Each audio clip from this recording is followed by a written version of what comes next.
I'd like you all to meet your new regional director." My brother's coffee cup stopped halfway to his mouth. His eyes went to the projection screen.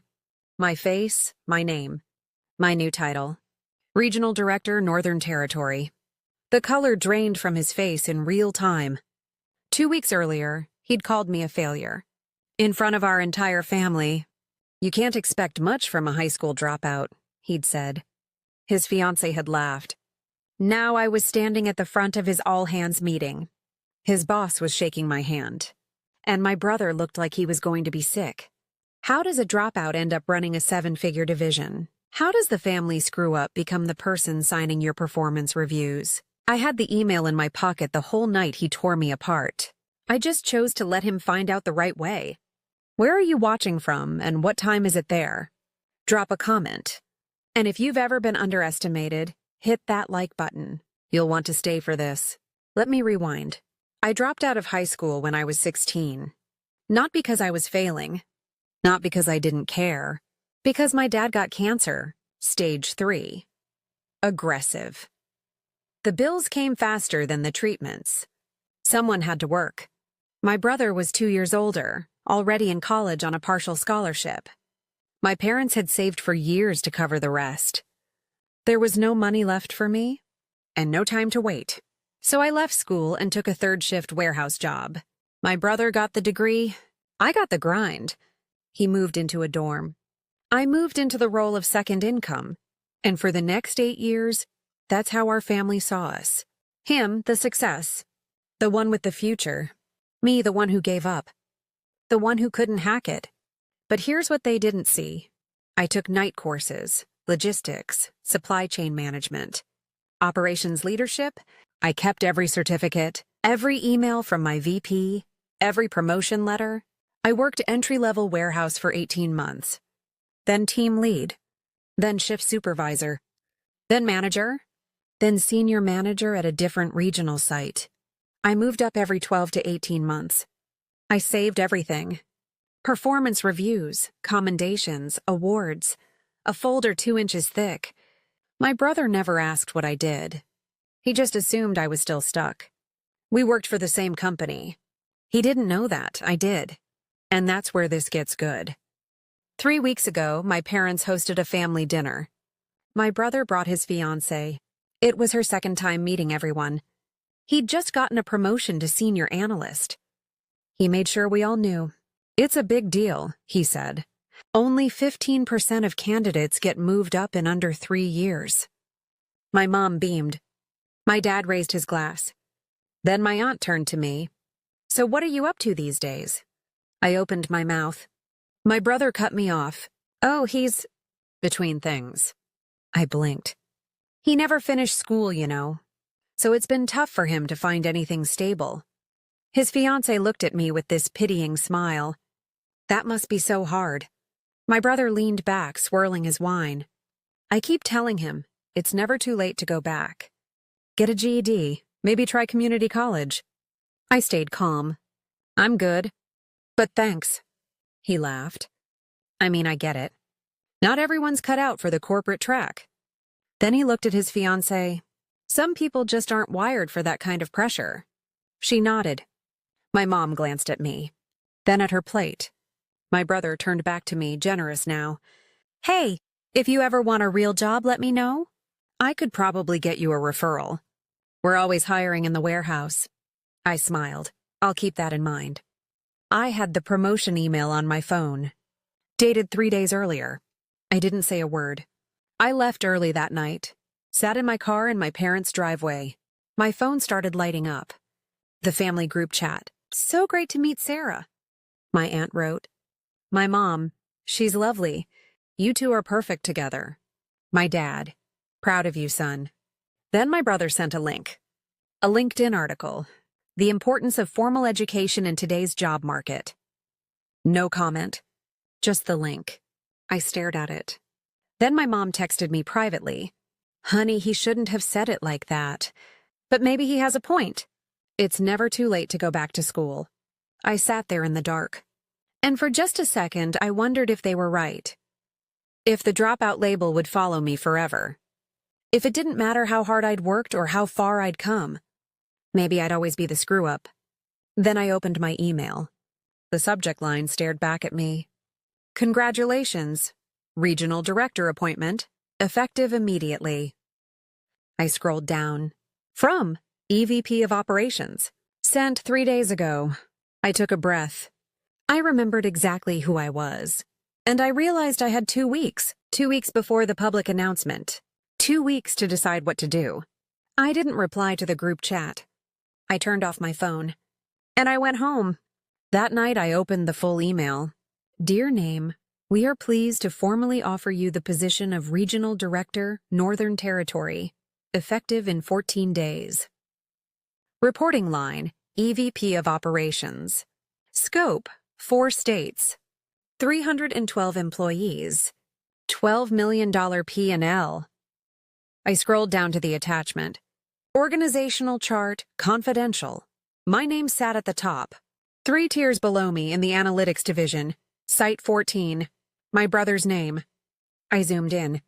He reported to a site director, who reported to a senior manager, who reported to me. I screenshotted it. Then I opened my calendar. There it was.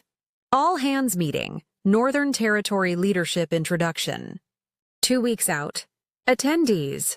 All site leads, all managers, all senior analysts, including my brother. I sat back. I wasn't just employed. I wasn't just doing fine. I was about to become his boss. I could have told him right then. Called him.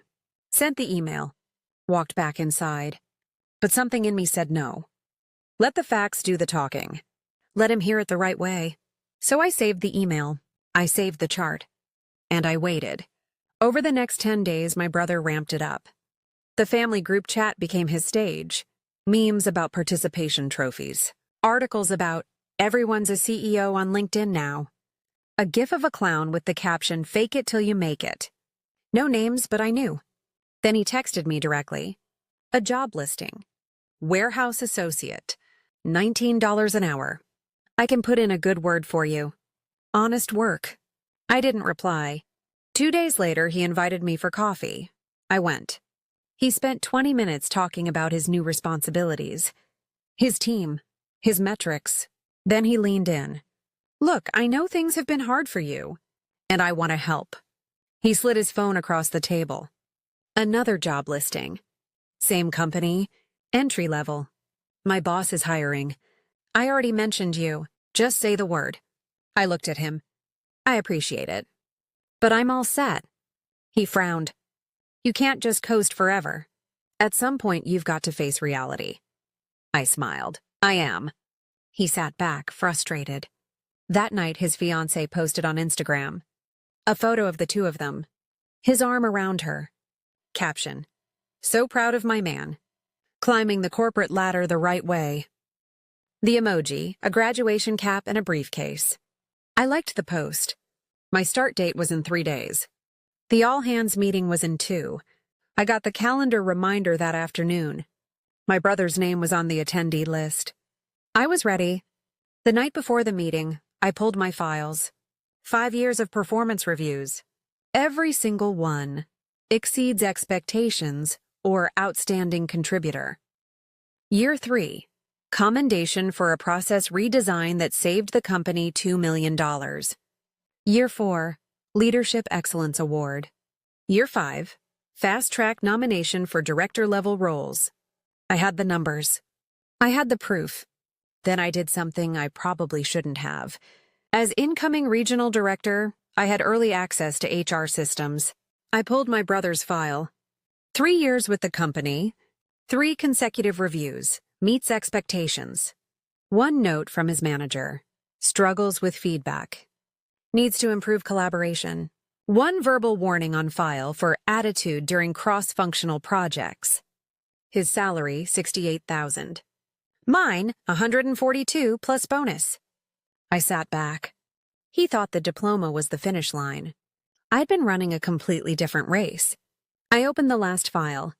The company-wide announcement. Drafted by comms. Approved by the EVP, my name. My photo, my credentials. Please join us in welcoming name. A proven leader with 8 years of operational excellence and a track record of transformational results. It was going out the morning of the meeting. To every employee in the Northern Territory, including him. I closed my laptop. I slept like a rock. Before I go further, I need you to understand something. My brother wasn't a monster. He was scared. I didn't see it at the time, but I see it now. Our parents had paid for his degree. $28,000 a year, 4 years. He'd taken loans for the rest. Refinanced them twice. He was still paying. His fiancée had expensive taste. Designer bags. Weekend trips. A new car he couldn't afford. $847 a month. On a $68,000 salary. I'd seen the raise requests in his file. 2 in the last 6 months. Both denied. He'd built his whole identity on being the successful one. The educated one. The one who did it right. And I was walking proof that his rulebook didn't matter. That the degree, the debt, the perfect LinkedIn, it wasn't the only path. Maybe not even the best one. And that terrified him. Because if I could succeed without all of it, what did that say about his choices? I wasn't the failure. I was the mirror. And he couldn't look at me without seeing his own fear reflected back. So he tried to shrink me, to make sure I stayed small enough that he could still feel big. But fear doesn't change facts, and the facts were about to walk into his conference room. I made a decision. No drama, no ambush, no gotcha moment. I was going to show up, do my job, let the process unfold. The VP would make the introduction. I'd say a few words, keep it professional. That's it. I wasn't going to humiliate him. The truth would do that on its own. The night before, I pressed my suit. Printed new business cards. My name. My title. Embossed. I packed a leather portfolio with the offer letter, just in case anyone asked to see it. Then I did something small. I texted my brother. Hey, might see you at the office soon. 3 dots appeared. Then, oh yeah? You get an interview? I didn't reply. He sent another text. Let me know if you need a visitor badge. LOL. Thumbs up emoji. I turned off my phone. I went to bed early. The alarm went off at 6. I got up, showered, put on the suit. I looked at myself in the mirror. 8 years. 3rd shift to regional director. Dropout to leader of 300 people. I picked up my portfolio. And I drove to the office. The meeting was at 10. I got there at 9:45. I walked into the building, checked in at the front desk, and I headed to the conference room. He was already inside. The conference room was packed. 87 people. Site leads. Department heads. Analysts. My brother sat in the 3rd row, scrolling his phone, coffee in hand. Relaxed. He glanced up when I walked in. Confusion crossed his face for half a second. Then he looked back at his phone. He thought I was there for something else. A vendor meeting, maybe. Or an interview. I took a seat in the front row. The VP of Operations walked in at 10 on the dot. Good morning, everyone. Thanks for being here. The room quieted. As you know, we've been restructuring regional leadership to align with our growth targets. He clicked to the first slide. I'm excited to introduce someone many of you have worked with over the years, and some of you are meeting for the first time. Another click. My face filled the screen. My name, my title. Regional Director, Northern Territory. Please welcome your new Regional Director. The room applauded. I stood up. I saw my brother's coffee cup stop halfway to his mouth. His eyes went from the screen to me, then back to the screen. The color drained from his face. I walked to the front, shook the VP's hand, turned to the room. Thank you. I'm honored to step into this role and work alongside all of you. I kept it short. 30 seconds. I've spent the last 8 years in operations across 3 sites. I've seen what works and what doesn't. My priority is simple. Support you so you can do your best work. I smiled. I'm here to listen, to build, and to grow this region together. Looking forward to working with all of you. Applause again. The VP clicked to the org chart. There it was. My name at the top. Every site, every department mapped below, including my brother's. After the meeting, people came up to shake my hand. My brother's boss was one of the first. "This is fantastic. Really looking forward to your leadership." I thanked him. He paused. "You know, one of my analysts is named Brother's last name. Any relation?" I nodded. "He's my brother." His face lit up. "No kidding. Small world. He's lucky to have you leading the region." I smiled. My brother stood 10 feet away, frozen. I walked over. "Hey." He stared at me. I didn't know." "I know." His mouth opened, then closed. "We should catch up later," I said. "But right now, I have a one-on-one with your site director." I walked out. He didn't follow. My brother avoided me for 2 weeks. No texts, no calls. He didn't come to family dinner. Then, on a Tuesday afternoon, I got a meeting request. Subject: "Can we talk?" I accepted. He came to my office, knocked on the door. I waved him in. He sat down, looked at his hands. "I'm sorry. I waited. I was wrong. About everything. The things I said. The way I treated you." He took a breath.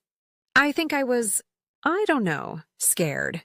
You were doing fine without the degree, without any of the stuff I thought mattered. And it made me feel like maybe I'd done it all wrong." I nodded. "I get it. I was a jerk." "You were." He looked up. "Can we start over?" I leaned back. "Here's the thing. At work, I'm your boss. At family events, I'm your brother. Those are 2 different relationships, and both of them require respect." "I know." "The disrespect stops. Here and at home. We clear?" "We're clear." I stood, held out my hand. He shook it. "Good. Now let's get back to work." Over the next 3 months, things shifted. I greenlit a new software budget for his team. His work improved. His next review exceeds expectations. I didn't write it. His manager did. But I signed off on it. No favors, just fairness. At the next family dinner, he introduced me to his fiancée's parents. "This is my brother. He's also my boss." No joke, no edge. Just the truth. Mom pulled me aside later. "I'm sorry I doubted you." "It's okay." "No, it's not. You worked so hard." And I didn't see it. I hugged her. "You see it now. That's what matters." 6 months into the role, I launched something new. A company apprenticeship program. No degree required. Just hustle, heart, and a willingness to learn. 15 people hired in the first year. 3 of them are already being promoted. The company newsletter ran a feature. Director Spotlight, Leading Without Limits. My brother sent me the link. No caption. Just a thumbs up. I'll take it. Here's what I learned. Your worth isn't written on a diploma. It's built in the quiet hours no one sees. In the third shifts and night courses and emails you save just in case. In the respect you give yourself when no one else will. You don't need permission to prove your worth. You just need to keep going. So here's my question for you. Have you ever been underestimated by your own family? What did you do? Drop your story in the comments.